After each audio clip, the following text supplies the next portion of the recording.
Welcome to Fluent Phonics. Today, we will discover the proper pronunciation of the word characterizing. Characterizing. Characterizing. Characterizing.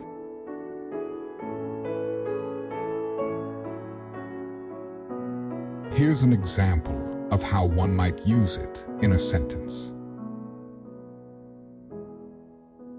The study aimed at characterizing the different personality traits of individuals with various mental health disorders.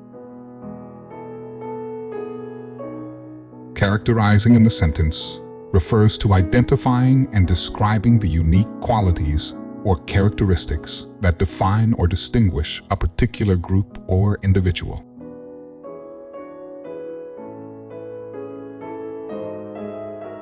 Thank you for your time. If you enjoyed this, please like and subscribe for further content.